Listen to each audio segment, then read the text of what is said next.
This particular camera was started at 5 seconds prior to liftoff. Now at this speed, what you're going to see in this full 8 minutes and 22 seconds is about 30 seconds worth of actual time. Here, ignition sequence start is already started, and the kerosene and liquid oxygen is mixing. The F1 engines were started by bursting a hypergolic cartridge, which spun up the turbines to start driving the propellants into the engine.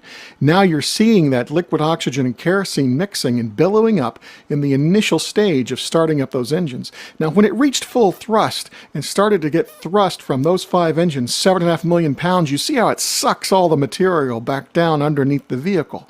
And that was because now all of that material is going at a tremendous speed and being pushed out into the flame trench, and it just sucks all of that material back down.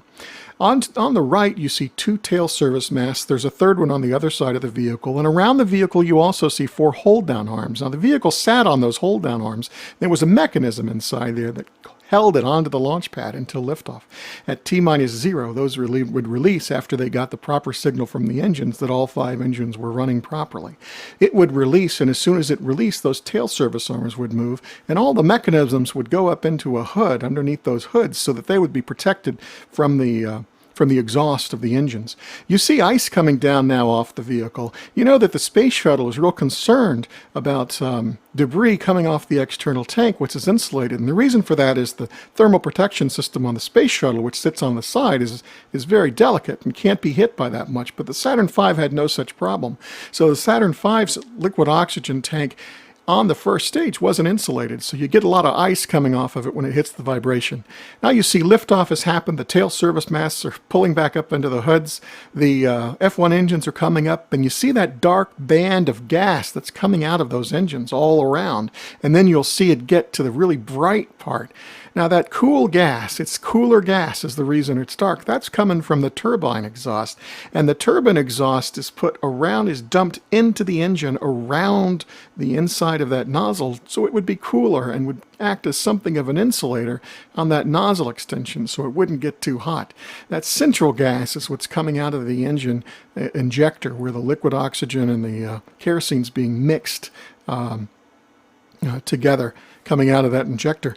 Now on the tail service masts and on the hold-down arms, in fact even over here on the left-hand side in the corner of the tower, you see a white material, whitish material that it's painted. That is actually a material that was designed to burn and char. And trying to protect this material so that the launch installation, so that it would get a minimum of damage from a Saturn V launch, they painted these particular tail service masts and hold-down arm covers and the corners of this tower with this ablative kind of paint. And this material was designed to burn and char so that it would burn and the underlying material would be insulated and stay safe. You'll see that happening in just a moment. Now you're seeing that the water deluge system has definitely been activated, and you're seeing a lot of that flash into steam and come up against the quartz mirror that the camera is housed in. Now, remember I was talking about that white material. It's aflame now as it's getting hit by the engine exhaust, and it was designed to do that. You'll see it's already starting to char. You see the third tail service mast over on the other side. There were 3 total, and you see at least 3 of the 4 hold-down arms. You see the hoods now on the hold-down arms have closed over, so they're protecting that mechanism that held the vehicle down.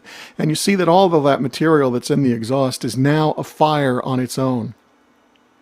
Now look how instantaneously all of the water that's dumped into this area, and there was a lot of water dumped into this area, is instantly flashing to steam. It's very, very hot there right now.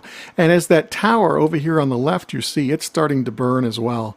So you're starting to get enormous heat coming off of it. In fact, there are some cameras where you'll get a view of these launches, and the grass around the pad, typically you would have a number of grass fires right around the pad because the heat would move all the way off of the pad to a high enough degree to light a good deal of the grass around the launch pad. There are usually several grass fires that you see after on some of these cameras.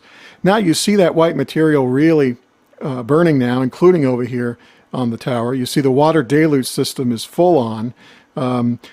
At this point, the vehicle would have cleared the tower, but the exhaust from those 5 F1 engines was long enough to still being impinging on the launch pad, even at this point.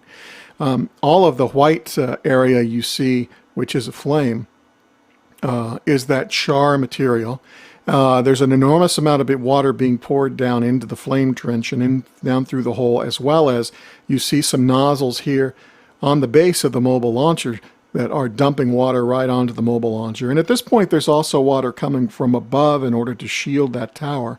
So there is an awful lot of water coming down onto the pad now. Now you'll start to see a lot of this water and debris, as the vehicle has moved away, start to swirl around